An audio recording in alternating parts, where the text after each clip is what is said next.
Well, hello everybody, Mr. O here, and today I'm going to talk about creating character sheets. So let me just give you a little background.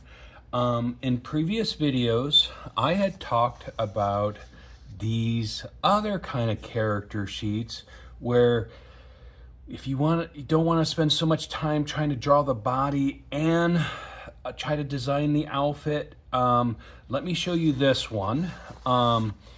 This is a character I drew, and I've saved this because it took me 3 hours to draw her because I was so focused on drawing her correctly, plus designing her costume, that I realized I had to do something different.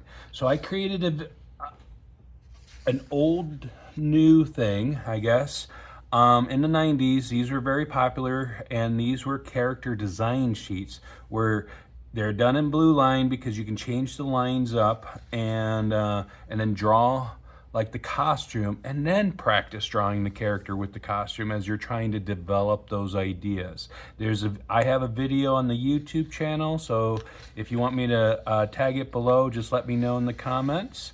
And I have, it's male, female, and then I will be more than welcome to send you these files, free of charge, of course.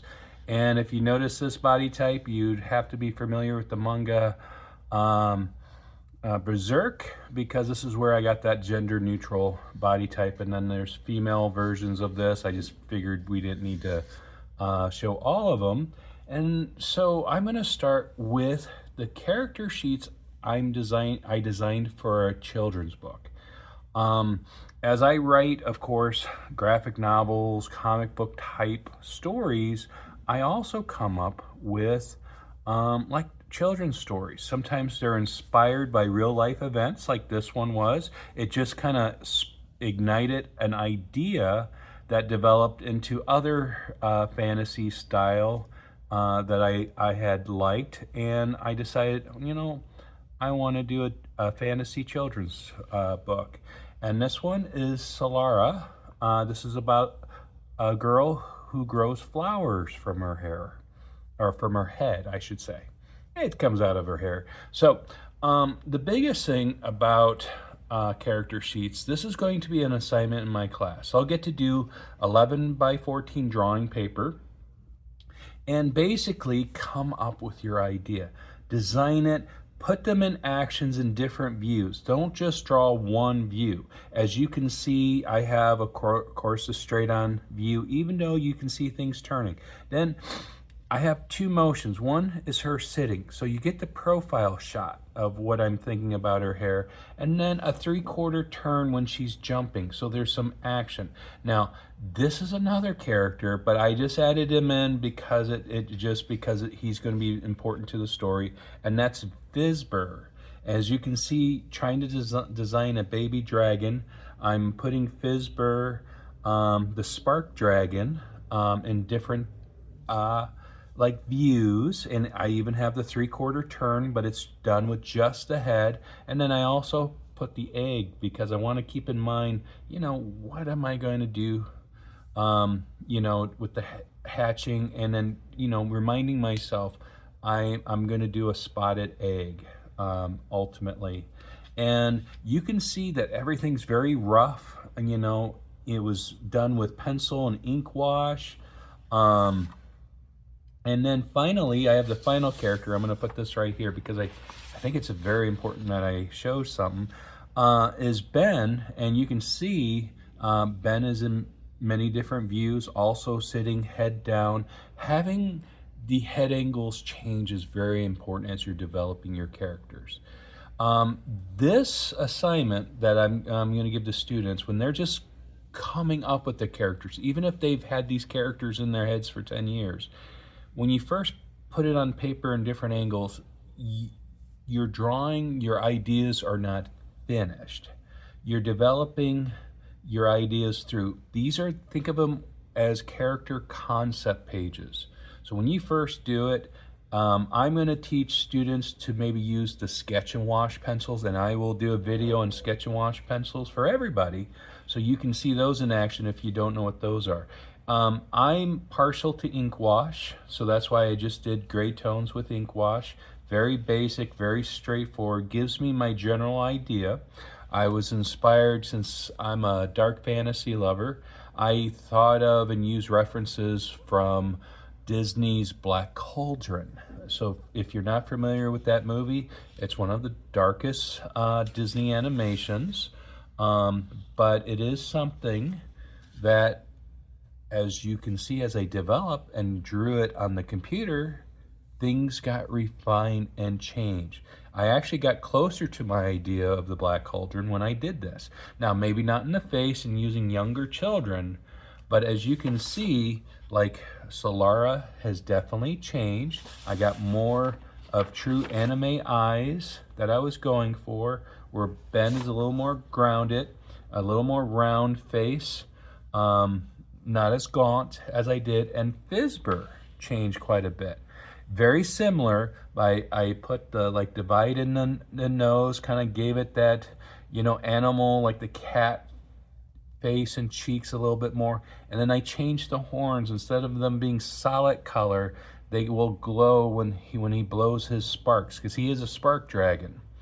So that's what I did there. So, like, in this assignment, I'm going to have kids go, and I'm going to be using this. You'll see this drawing again, why I actually designed it for another lesson. But as kids take this, now they could redraw, go from concept to finish character pages, or they can take pictures, and just like I've showed you before, use them and ink them and redo them digitally, and do improvements there, where you can create digital versions of your character sheets. Like, this is a student who I called Scout, and Scout allowed me to use their digital character sheets because they had them all developed. Scout is an amazing talent, as you can see, and you can see that the two characters they're developing, taking different views, getting that 3/4. Very important, get that 3/4. Now, why would you want to do that? Most like drawings, you'd be surprised how often your characters are in 3/4 view. They're never straightforward. They're never profile. Everything balances with 3/4. And as they developed their idea, they moved on to faces, expression, shock, happiness, sarcasm, joy, anger, frustration, and then even more. And as you can see, Scout is developing their very own unique idea. And you can see from their own digital art. So as they're creating, they're able to do that. So basically, what you guys want to do is come up with your characters. And I'll put Ben out there first, because I think I gave him the least amount of time. Come up with your idea. It's okay to draw them straight on, and then do some motion. Have one of them 3/4, and when you get, I always recommend do multiple characters. Don't just do one, because every character either needs friends, even an antagonist, meaning somebody that they argue with or fight with, and you can develop them at the same time, and having them interact some way, somehow, and that helps you come up with your expressions when they meet. What would be the expressions that they have? And making those motions, and each of the character sheets have different interactions, different looks. Profiles are just as important as the 3/4, but movement, having them move some way and not hide the hands. You don't always need to draw the whole body. As you can see here, where I just do the head right there, and I did Ben's head. But you do want to practice how that's going to look. So when you do move it to color or even digital, you get this finer look as I go back here. So that's it in a nutshell, guys. I'm going to add a layer here.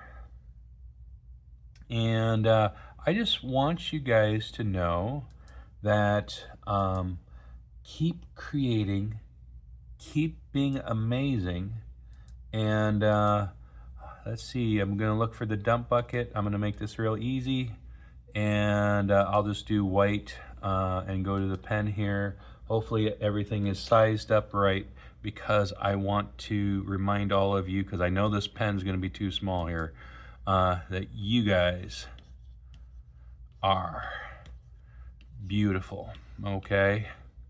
And always gotta remember to spell it correctly.